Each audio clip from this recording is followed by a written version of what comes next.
I remember it like it was yesterday.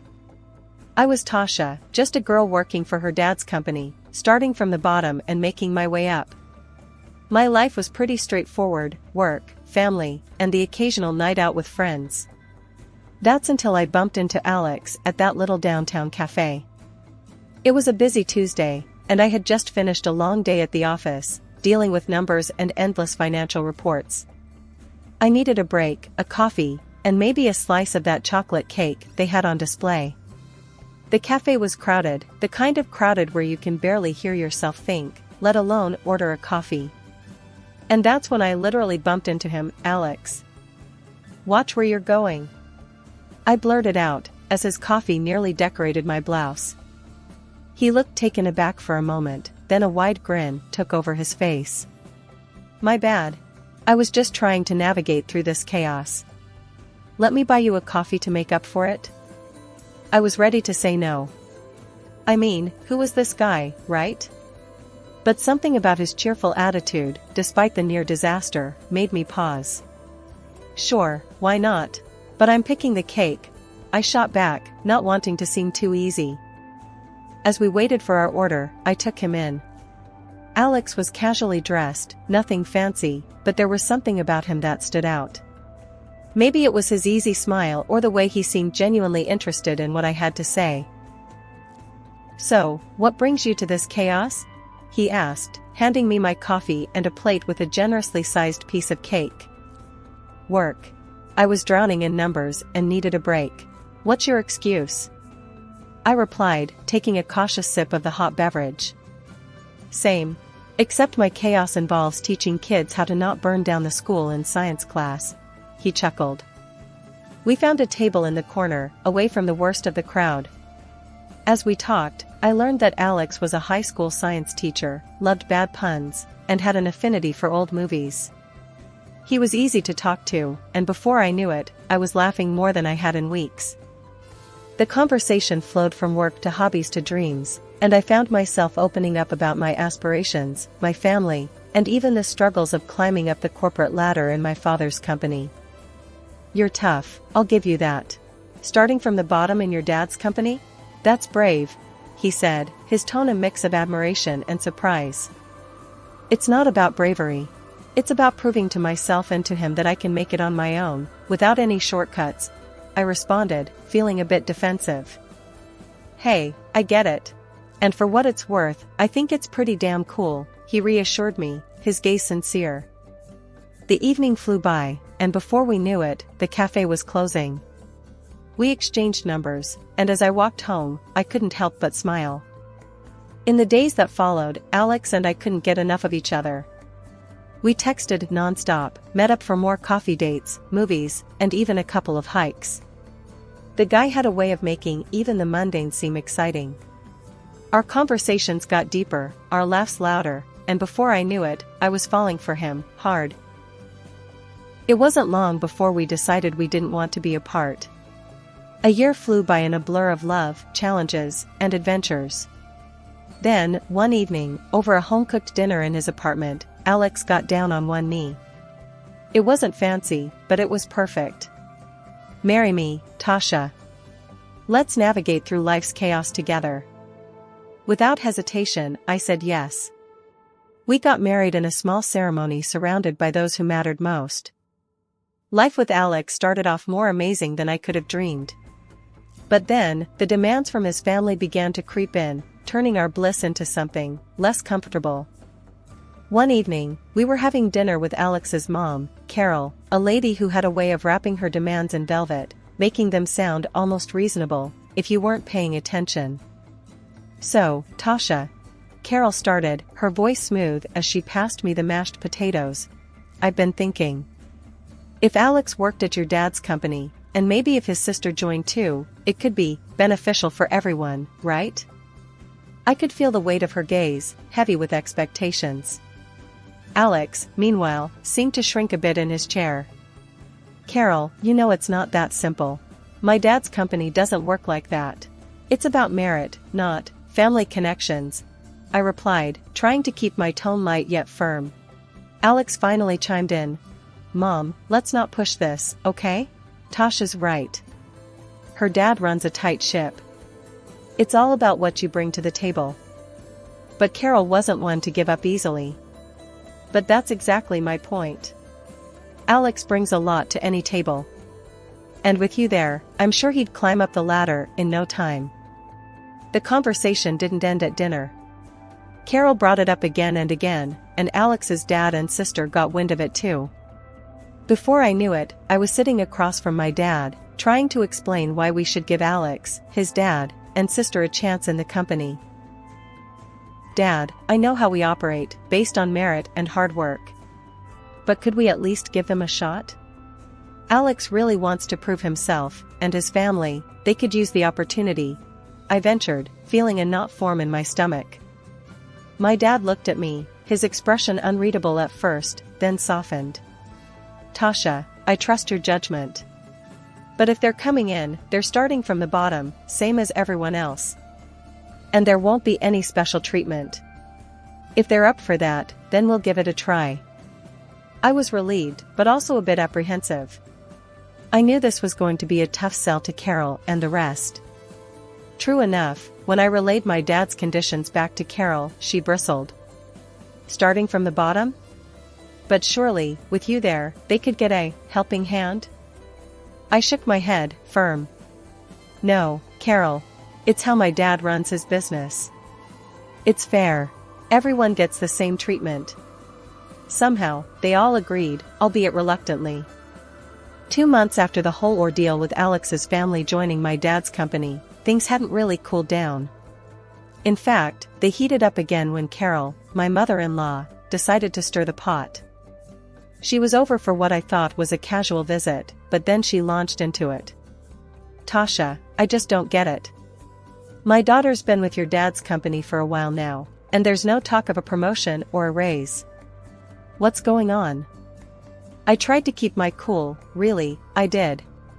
Carol, you know the company policy. It's all about performance, and honestly, she's not exactly putting in the effort. Leaving early, making careless mistakes, it's just not how we do things. Carol huffed, clearly not satisfied with my answer. That's just your excuse. You could help if you wanted to, but you don't. You're not looking out for us. It felt like a slap in the face, considering all the strings I'd been trying to pull to keep the peace. And then there was Alex. Whenever we were alone, he was all understanding, nodding along to everything I said. But the moment Carol was in the picture, it was like he switched sides faster than a politician in a scandal. And sure enough, that same evening, Alex came to me, all riled up after a chat with his mom. Tasha, this isn't right. I'm working hard, and so is my sister. Why are we still at the bottom? You need to talk to your dad. We deserve better pay. I looked at him, disbelief washing over me. Alex, come on. You know the situation at work. You're not exactly outperforming anyone. I've been helping, covering for you even, but there's only so much I can do without it being unfair to everyone else. He wasn't having any of it, though. That's just it, isn't it? You're not even trying. My mom's right. You could change things for us if you wanted to. I felt my patience wearing thin. Alex, demanding a raise you haven't earned isn't how this works. It's about fairness, about doing your part. And right now, you're not living up to that. Life, as I knew it, came crashing down one ordinary Wednesday afternoon. The call came in just as I was wrapping up at work, a number I didn't recognize flashing on my phone screen. I almost didn't answer, but something nudged me to pick up. Is this Tasha? A voice asked, formal and unfamiliar. Yes, speaking. Who's this? I replied, a knot forming in my stomach. I'm afraid I have some bad news, the voice continued, and just like that, my world stopped spinning. The details that followed blurred into a haze of disbelief. There had been a train accident, and my parents were on that train. They didn't make it. I stood there, phone still in hand, long after the call ended, unable to move, to think, to feel. It was Alex who found me, who took the phone from my hand and wrapped me in his arms as the dam inside me broke. We need to get you home, Tasha. Come on, he murmured, but his voice seemed miles away. Home. The concept felt so foreign now. What was home without the people who made it so? The days that followed were a blur. Funerals, lawyers, sympathetic looks from people who murmured their condolences without really meeting my eyes. And through it all, Alex's family hovered like vultures, their presence more oppressive than comforting. It was during one of those hazy afternoons when Carol decided to bring up the subject I was least prepared to discuss, the inheritance. Tasha, dear, now that this unfortunate business is settled, we need to talk about what comes next. Your parents' assets, the company, it's a lot for you to handle alone, she said, her tone a grotesque mix of sympathy and greed. I stared at her, incredulous. Carol, my parents just died. Can we not do this right now? But she was relentless.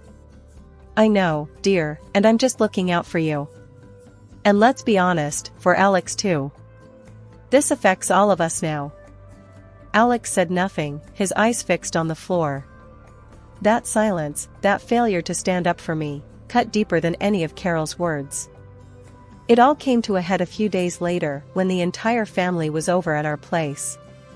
Carol, Alex, his father, his sister, they all acted like they owned the place, discussing plans for the house, the company, as if my parents' lives were nothing more than assets to be divided.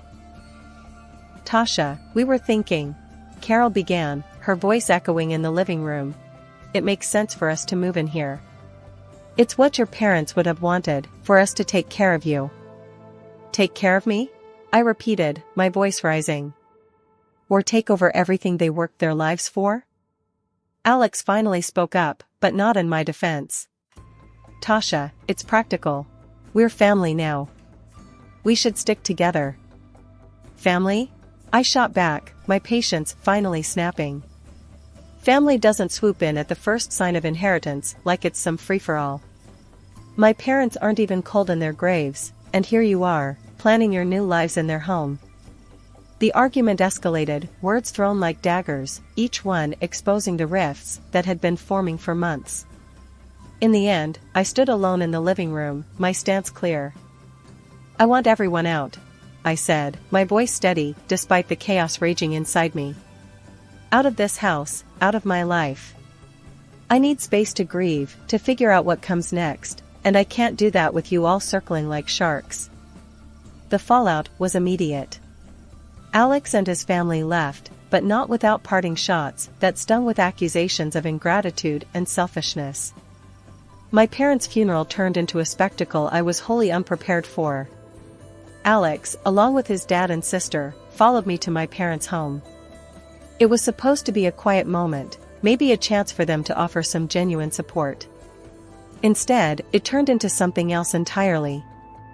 As soon as we walked through the door, Alex started playing tour guide in my childhood home, pointing out all the luxurious details and furnishings as if he was showcasing a mansion on one of those reality TV shows.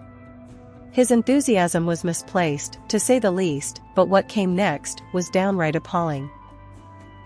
Upstairs, his sister, practically bouncing with excitement, declared she had found her new room, the one with the expansive bathroom my parents had renovated just last year. But the real shock came when Alex opened the door to my parents' bedroom. Carol actually clapped her hands, her eyes wide with what I can only describe as greedy delight.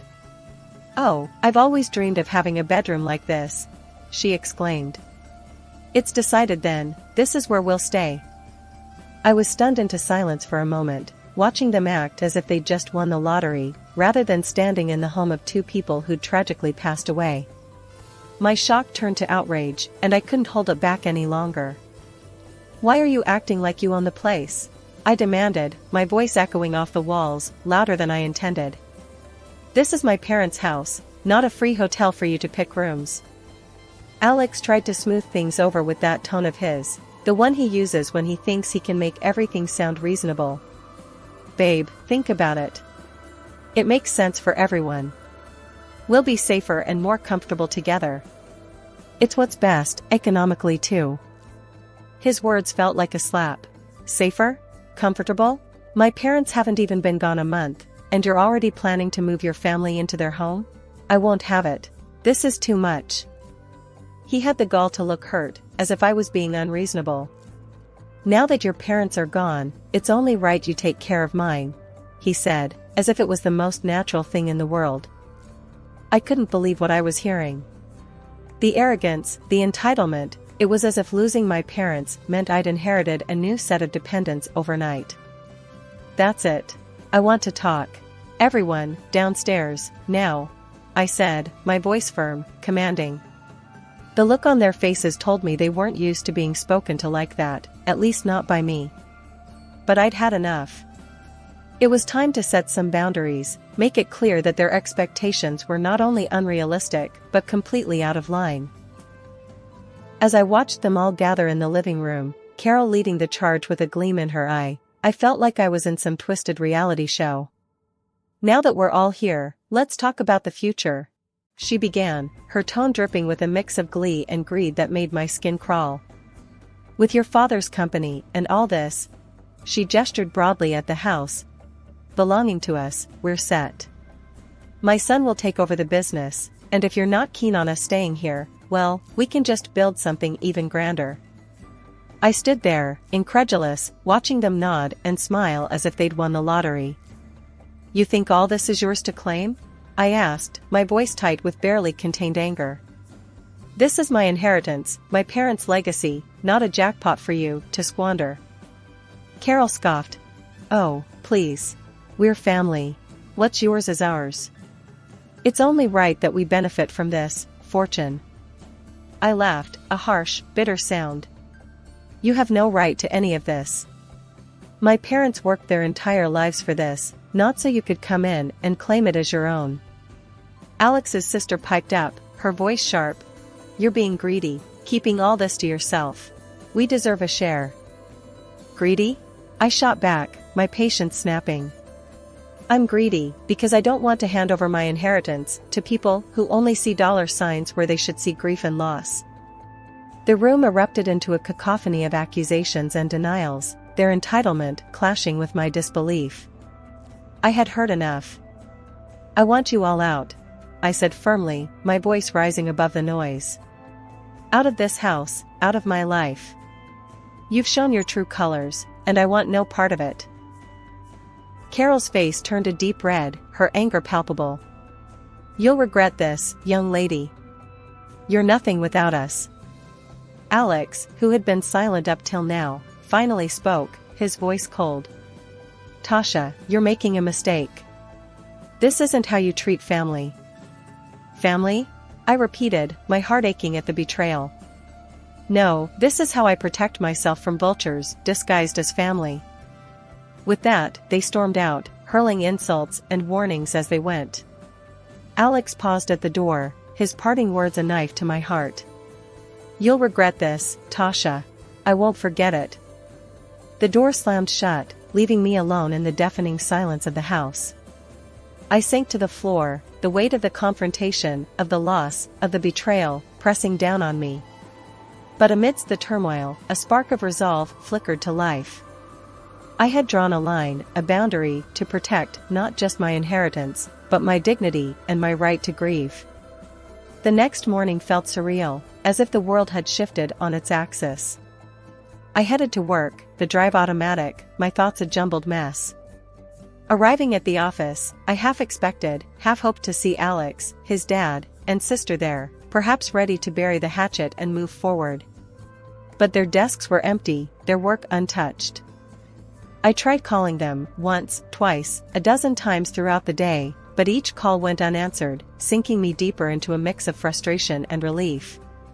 This silent treatment continued for 3 days, their absence speaking louder than any words could. On the 3rd day, with no sign of them and a backlog of work piling up, I made a decision. I called each of them into the office via voicemail, giving them one last chance to explain their absence. The silence that followed was answer enough. I called HR and, with a voice steadier than I felt, instructed them to process their termination. "They're not coming back," I said, the finality of it all ringing in my own ears. Firing them was not a decision taken lightly, but in that moment, it felt like the only choice. There was no room for half measures, not anymore. Their betrayal, Alex's especially, had cut too deep, leaving a chasm between us that could not be bridged by mere apologies or promises of change. Later that day, I found myself on the phone with my lawyer, a man who had been with our family for years and knew the intricacies of my life almost as well as I did. "I need you to prepare the divorce documents," I told him, my voice devoid of the emotion that was churning inside me. 2 weeks of silence, and then he just waltzes into my office like he's the king of the castle. There he was, Alex, all sun-kissed and smug, acting as if he hadn't just vanished off the face of the earth. He didn't waste a second before laying it on thick. "I've decided to forgive you," he announced, making himself comfortable in my dad's chair, feet rudely slapped onto the table. "Now, about that money for a new house for my folks and sister." I stared at him, disbelief and anger swirling in a silent storm. "Forgive me? And where exactly have you been?" "On vacation with my family," he said, puffing up his chest. As the director, I don't owe explanations to a mere accountant. That's when it hit me, he really believed he could dictate the terms here. I kept my voice level, my calm a stark contrast to the storm brewing inside. "You were fired, Alex. And as for being the director? That's over. The divorce papers are filed. You have no claim here. Not to the company, not to any property." The color drained from his face, his arrogance replaced by shock, then fear. "You can't do that. I have rights. I'll get my share." I couldn't help but laugh, a sound bitter and tinged with disbelief. "In our state, your rights don't include my inheritance. You get nothing." He stood, a mix of anger and desperation in his eyes, reaching out for me. "Tasha, please." I stepped back, putting distance between us. "No, Alex. It's done. We're done. Leave." As he stumbled out, I could feel a weight lifting off my shoulders, even as my phone started to ring. "Carol." Her voice was as pleasant as nails on a chalkboard. "You ungrateful girl. How dare you treat us this way?" I listened, her words washing over me, without leaving a mark. "Don't call me again, Carol. It's over. Goodbye." Hanging up, I sat back in my chair, the silence of the office wrapping around me like a blanket. It was over. Really over. I felt a mix of relief, sadness, and, most surprisingly, freedom. Freedom from their expectations, their greed, and their manipulation.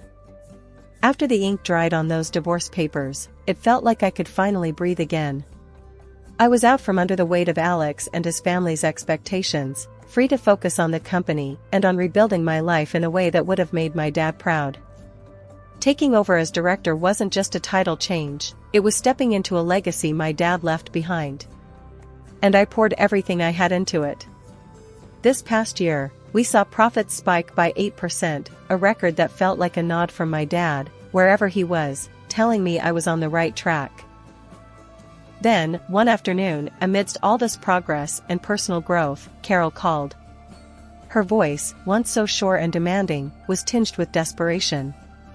"We need your help," she started, spilling out a tale of reckless spending, of loans, and luxury they couldn't afford, all because they believed they'd have a slice of my inheritance to bail them out. "Carol, let me get this straight," I said, my voice icy calm. "You lived beyond your means, ignoring the fact that I told you, clearly, that you had no claim to my parents' estate.